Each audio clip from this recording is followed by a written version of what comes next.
परमपिता परमात्मा और उनकी सभी पवित्र आत्माओं को नमस्कार।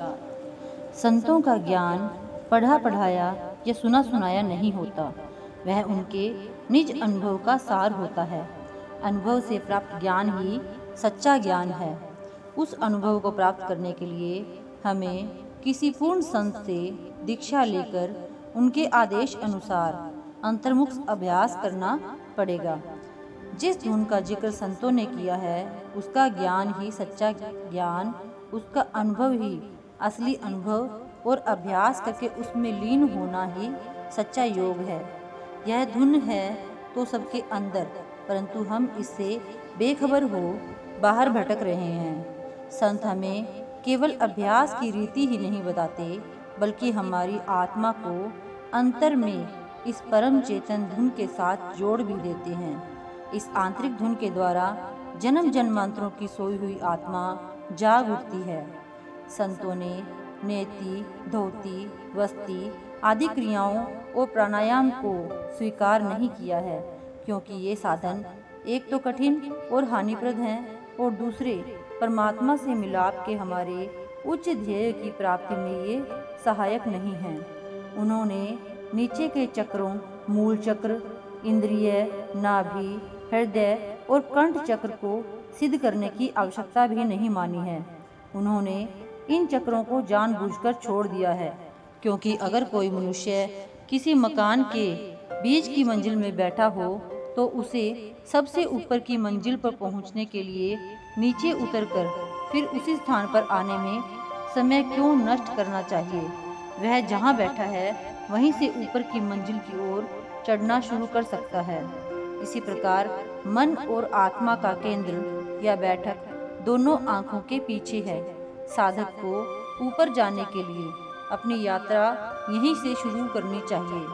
शरीर के जो चक्र आत्मा के केंद्र से नीचे हैं, उन्हें सिद्ध करने में मेहनत करना और समय लगाना व्यर्थ है। संतों का मार्ग आंखों के पीछे तीसरे तिल से शुरू होता है।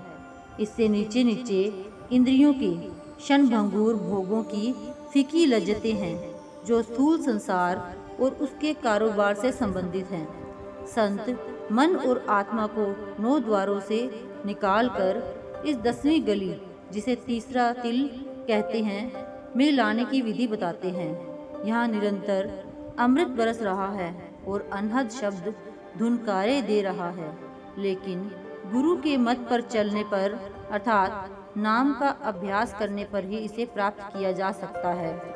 संत आंतरिक अभ्यास का वह भेद बताते हैं जिसके द्वारा आत्मा शरीर के 9 द्वारों से सिमटकर दोनों आंखों के पीछे अपने केंद्र पर आ जाती है। यहाँ से आत्मा आंतरिक मंडलों में प्रवेश करती है और अनहद धुन को पकड़ती है। आंतरिक मंडलों के दृश्य पंचरंगी, फुलवारी, तारामंडल, चंद्र सूर्य को देखती हुई वहाँ के शब्द के आधार पर वह सहस्त्रदल कंवल में पहुँचती है। इसी स्थान को योगियों ने सहस्त्रार कहा है। यह उनका लक्ष्य अथवा अंतिम धाम है, परंतु संतों की यह पहली मंजिल है। यहाँ से आगे त्रिकुटी, 10वां द्वार, भंवर गुफा और अन्य ऊंची मंजिलों के दिव्य शब्द को सुनती और प्रकाश को देखती हुई आत्मा परमपिता परमात्मा का मिलाप प्राप्त करके उसमें लीन हो जाती है। सिमरन, ध्यान तथा शब्द धुन को सुनना तीनों सामूहिक रूप से सूरत शब्द योग के नाम से जाने जाते हैं। सूरत आत्मा को कहते हैं, शब्द धुनात्मक नाम है और योग का अर्थ है जुड़ना। इस तरह सूरत शब्द योग का अर्थ है आत्मा का शब्द के साथ जुड़ना। जिस विधि के द्वारा सूरत अथवा आत्मा शब्द के साथ इस प्रकार जुड़ जाए कि फिर न बिछड़े, इस योग को सूरत शब्द योग कहते हैं। Thank you.